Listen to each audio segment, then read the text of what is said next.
This is My Brussels, a podcast from Visit Brussels, where we shine a light on things to see and do here in the capital of Europe. Each time we're meeting a different foreign correspondent and international journalist. We'll talk a bit about work, but above all, we'll talk about this city that they call home. I'm Paul McNally, this is My Brussels, and coming up in this episode... I like to keep discovering this city, be it a new little side street with... some beautiful trees that I haven't seen, or a new restaurant or a new bar or something like this. I love to keep that alive. We meet a Romanian climate and energy journalist. Anca Gurzu will be guiding us around some of her favourite places in Brussels. My Brussels. Moja Bruxella. Mon Bruxelles. Minha Bruxella. Mi Bruxelles. My Brussels. My Brussels. My Brussels. Anca, thank you for joining us on My Brussels. Thank you so much for having me. You've been in Brussels since 2013? Yes, that's when I finally moved here fully. Now, can you trace the journey from Romania to Brussels? I was born in Romania, indeed, but my family moved to Canada when I was still in high school. So I completed my education in Canada, in Ottawa, in the capital. Arriving in Brussels was a very intentional move, as opposed to some of the other stories we hear from other expats. Accidentally arriving in Brussels. Yes, that's right. I actually had the pleasure and opportunity to come to Brussels for 1 week in 2009 already. I won the Canada EU Young Journalist Award, and we had the chance to come here for 1 week and meet with policymakers and go around the European institutions and see a little bit the city, which was very eye-opening to me. And having studied journalism and my master's in European affairs after, I said, this is what I would like to do. So that 1 week was enough to persuade you that you wanted to call this place home at some point? Yes, I don't think I had decided that so clearly, but I didn't know it would become my home indeed many years later. But what I knew is that I really wanted to come and work here. And I made that happen.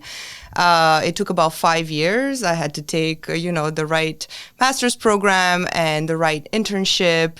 And I got to come here in 2012 first for an internship in the summer at a publication called Europolitics, which doesn't exist anymore. And the following year in 2013, I moved here and I've been here ever since. Now, you've been specialising in climate and energy as a reporter here in Brussels since you got here. Energy and climate has been such an interesting topic to cover. It still continues to be an interesting topic, especially because it keeps intersecting with very many other areas of our lives, from economy to agriculture, and I think it's going to be interesting for years to come. Your first impressions of Brussels then, getting settled and making this place home. Can you tell us a bit about that? So I had just come from Ottawa, it was about the same size, but different vibes, like much more quiet, bigger streets.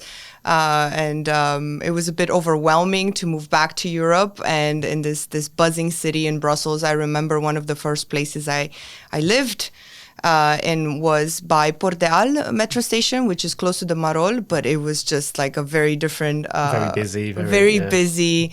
But I really loved it. And I think, which I don't do anymore today, but I think about the first year while I was living in Brussels, every weekend almost I was going to Grand Place and I was going on Rue Neuve, the busiest shopping street in the city, and I just wanted to be there.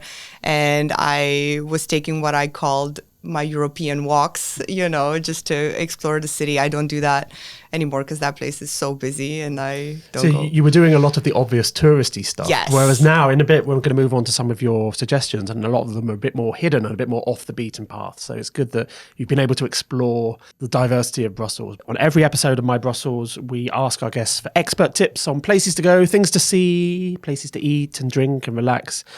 Brussels is quite a green city, and if you were looking for a place to go to relax at the end of a working week, would you recommend anywhere in particular?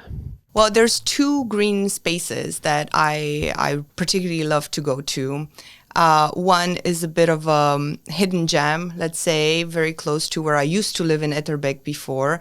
It's a park, the Jean-Felix Hap Gardens, and you just walk through these gates, and it's just this... It's not big. It's quite small, but it's hidden and it's quiet, and it gives you the sense of privacy and more like an intimate kind of vibe.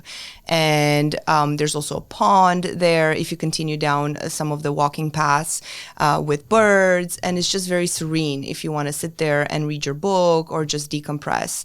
Love it. I think more people have found out about it now, but it's still... Well, let's not tell too many people about it. Yeah, let's not. This other space that I have in mind is close to the Flagey lakes and on your way to Bois de la Cambre. So Bois de la Cambre itself, I've walked through a lot during COVID, and I've explored it a lot. But the other place that I found really interesting is called Abbaye de la Cambre, which is the place of a former monastery, but it has a lot of green sections as well. And what I really like about that place is that at one point there are 2 rows of benches that are a little elevated, and they are in, like you say, in the summer or in the afternoon, you're really sitting there facing the sun and is overlooking another little lake. And it's just really beautiful. I remember sitting there, again, reading my book or just listening to a podcast, and it's just very relaxing. Now, not far from the Abbaye de la Cambre, another place in Ixelles, which is on your list of suggestions, because we asked you to come up with a place, a social spot, a place where you would maybe plan an evening out with friends. What would your suggestion be for that? My suggestion for that would be actually a place that's quite well known called Café Belga, and that's in Flagey by the Flagey Lakes. But I actually like to go there mostly in the first part of the day, in the morning and early afternoons, because the vibe is very different than the evenings. It's a great place to plan an evening out with the friends. It's buzzing. But why I really love to go there is because I can actually work quite well in the first part of the day. It's very different people that show up. It's people with families, older people reading the newspaper, and a lot of people sitting with their laptops. And what I really love is that it's a huge space. It's really wide. And with the nice background music and the buzz there, I feel like I can focus much better and also see the lakes. It's beautiful. Every now and then, international residents of Brussels have to act as a tour guide because maybe you have friends or family visiting from overseas. So if you were to pick somewhere in Brussels, a hot spot that you would, a landmark or an attraction that you would show someone around if they were visiting you in Brussels, what kind of area would it be?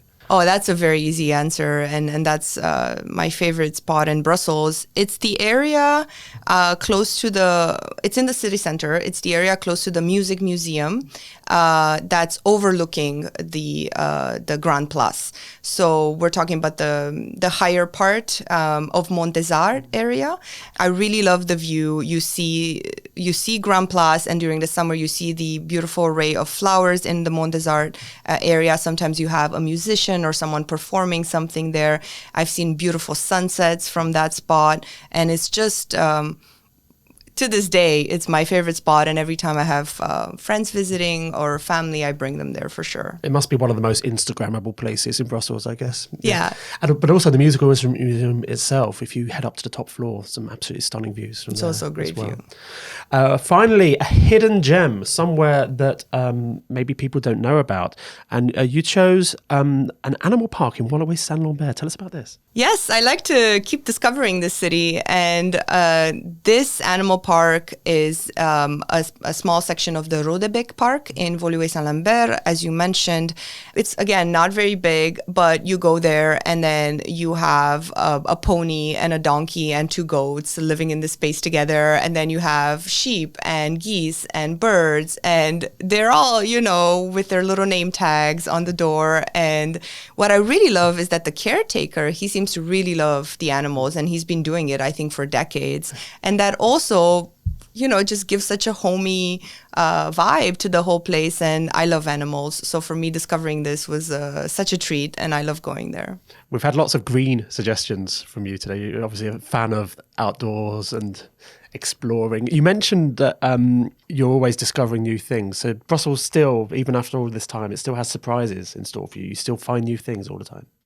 I think it's a reflection of my personality as well. I think to some extent Brussels is changing. It has changed a lot over the last, 10 years.